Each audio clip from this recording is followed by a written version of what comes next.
Hello hi friends, welcome to Shaili's kitchen. అందరూ ఎలా ఉన్నారు? బాగున్నారా? ఈరోజు మన రెసిపీ వచ్చేసి వంకాయ పచ్చెనగపప్పు కర్రీ అండి. ఈ రెసిపీ కనుక నచ్చితే తప్పకుండా ట్రై చేయండి. ముందుగా పచ్చిశనగపప్పుని 2 hours ముందు నానపెట్టుకోవాలండి. ఇలా బాగా నానపేసుకోవాలి. ఇవి నానిపోయిందండి. ఇప్పుడు దీన్ని ఉడకపెట్టుకోవాలి. ఇవన్నీ ఒక బౌల్లో వేసేసుకొని వాటర్ పోసేసుకొని ఒక 10 నిమిషాలు స్టవ్ మీద పెట్టేద్దాం. ఉడికిపోతాయి. ఇవి ఉడికిపోయాయండి. బాగా ఒకసారి చూద్దాము.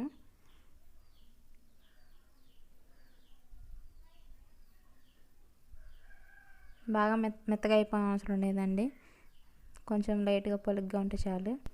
ఇలా వస్తే చాలు. ఇప్పుడు దీన్ని వాటర్ వంపేసుకుని పక్కన పెట్టేసుకుందాము. ఇప్పుడు స్టవ్ మీద ఒక ప్యాన్ పెట్టుకుని అందులో 2 tablespoons ఆయిల్ వేసుకోవాలి.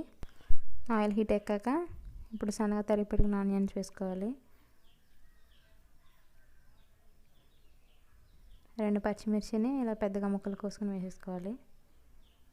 ఇందులోనే కొద్దిగా కరివేపాకు వేసుకొని ఒకసారి కలిపేసుకోవాలి. ఇవి లైట్గా ఫ్రై అయ్యాక కట్ చేసి పెట్టుకున్న వంకాయలను వేసేసుకోవాలి. ఇందులోనే ఉడికించి పెట్టుకున్న శనగపప్పును కూడా వేసేసుకోవాలి.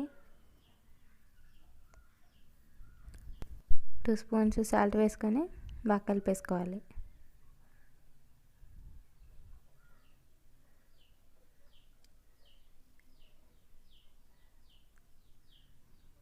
బాగా కలిపేసుకొని ఒక 5 నిమిషాలు మూత పెట్టేసుకుని ఉంచితే మగ్గిపోతాయండి. 5 నిమిషాల తర్వాత మూత తీసి చూద్దాము. ఇలా లైట్గా మగ్గాయి కదండి. ఇందులో చిన్న సైజు టమాటాని కట్ చేసుకుని వేసుకోవాలి. ఇందులోనే 1/4 టీ స్పూన్ పసుపు వేసుకొని బాగా కలిపేసుకోవాలి. ఇప్పుడు మరో 5 నిమిషాలు మూత పెట్టి ఉంచుదామండి. బాగా మగ్గిపోతాయి.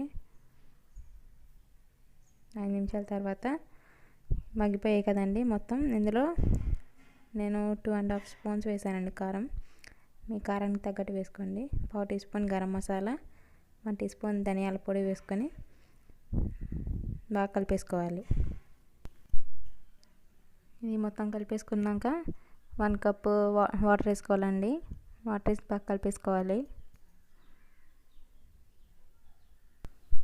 ఇప్పుడు వాటర్ వేసిన తర్వాత 3 వెల్లుల్లి రెబ్బల్ని ఇలా దంచేసి వేసుకోండి. ఫ్లేవర్ చాలా బాగుంటుంది.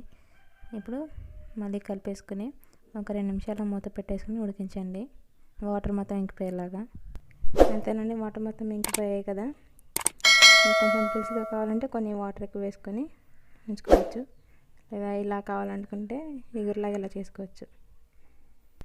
అంతేనండి. వంకాయ పచ్చెనగపప్పు కర్రీ రెడీ. మీకు కనుక ఈ రెసిపీ నచ్చితే తప్పకుండా ట్రై చేయండి. ఈ వీడియో కనుక మీకు నచ్చినట్లయితే లైక్ చేయండి. మీ ఫ్రెండ్స్ అండ్ ఫ్యామిలీ మెంబర్స్కి షేర్ చేయండి అండ్ సబ్స్క్రైబ్ చేయండి. Thanks for watching. Bye bye.